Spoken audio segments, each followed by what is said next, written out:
Hello! It's been a little while. In this video, we're telling you about reskinning magic and why you should do it.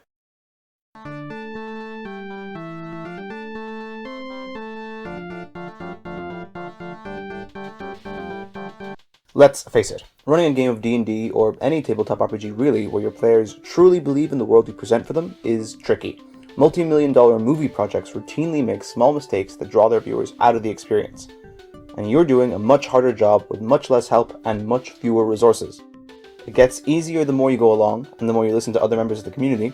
I rarely prepare more than an hour or two for each session these days, but finding little ways to increase your players' immersion that don't cost you anything is always a big help. Yes, managing food and equipment down to the individual ration and crossbow bolt creates a level of realism that's hard to argue against, but the cost of tracking these things so specifically is, for a lot of tables, more trouble than it's worth. Now, Koval has shown some success with his variant rules on the topic, although the most popular variant for this kind of thing is definitely to just refuse to engage with it at any level. Most tables don't seem to care that much about your arrows or the individual pieces of food you're supposed to be eating. I think it's a very rare table indeed that cares how filled the water skins are. As DMs, we don't necessarily want high energy, high immersion systems. We want the best of both worlds, a way to get a lot of buy-in out of a little effort. And reskinning your players' magic is almost zero effort and can have a huge impact on your players' enjoyment.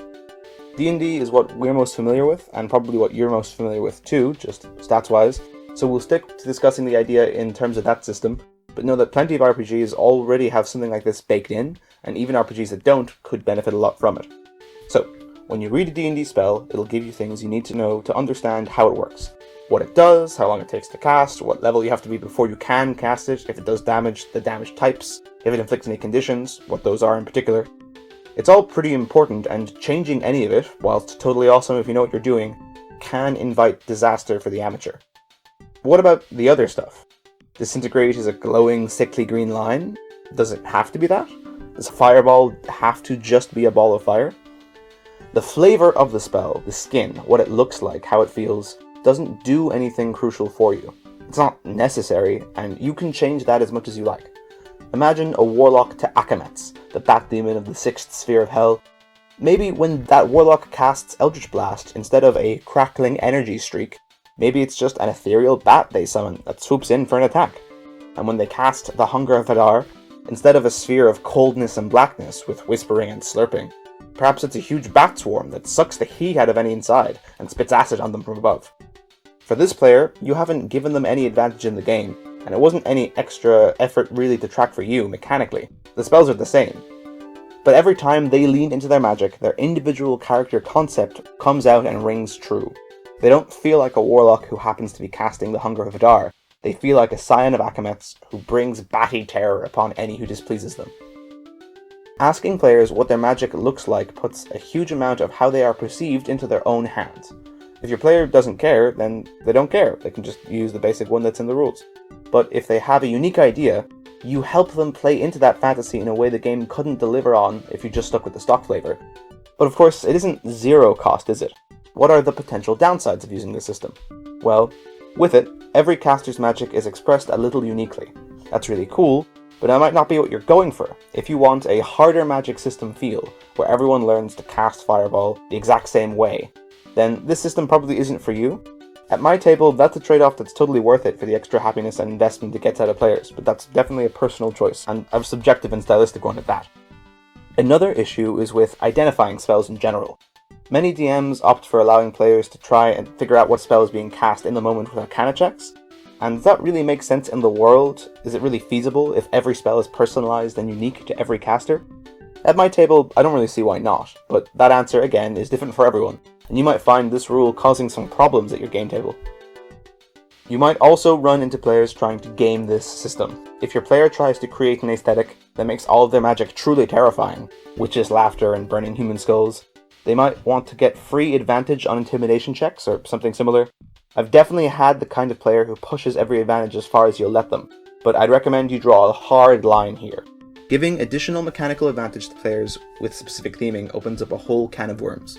Your other players, who are just trying to get some personal expression out of it, might feel punished for not min-maxing their options. Let your players know from the outset that this is just a cool flavor thing you're giving them, and that you're not tolerating any intent to game it.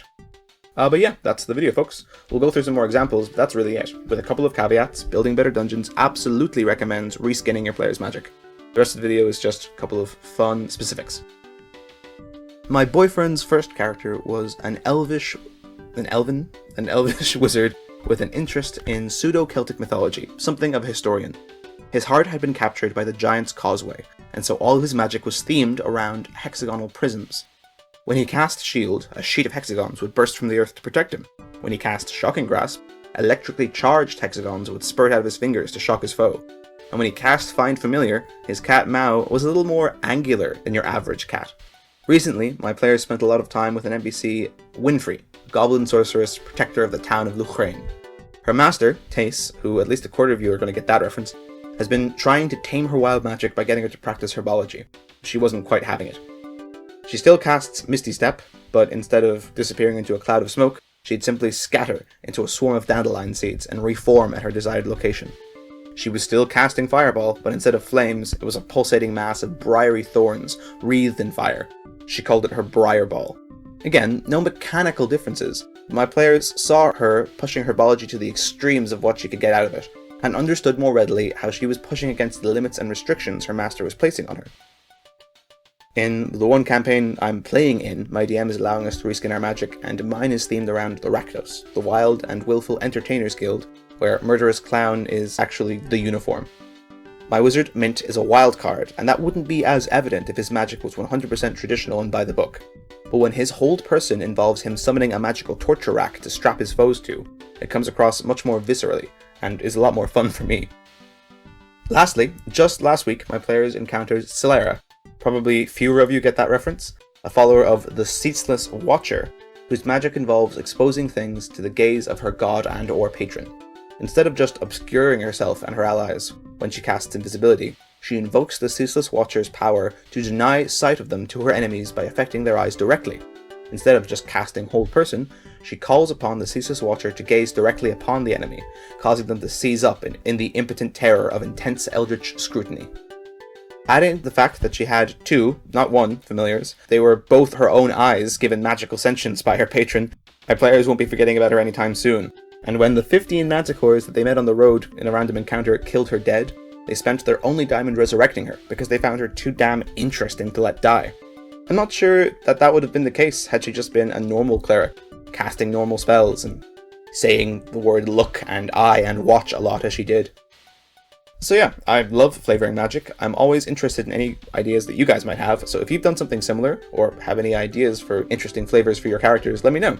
I've actually got a spreadsheet of reskin ideas that I can pull from mid-session whenever a spellcaster needs a bit of sprucing up, but it's always running kind of thin, so I'd love to see what you guys have idea-wise, so that I can shamelessly steal. As always, this video is brought to you with the support of these lovely patrons, including the lovely Talaris. If you want to support the show, you can do so, link in the link place. Or you can simply share the video with your DMs if you want your magic to be a little bit more interesting and unique. Small production note. This was the biggest gap between videos we've ever had before. Jack and I's lease ended and we ended up moving over this past week, which was a mammoth effort that got in the way of our production schedule. But we're back in the thick of it now, and we've got some exciting videos coming up. If you missed us, you won't have to miss us for long. But yeah, it's good to be back. Thanks for watching. Safe home.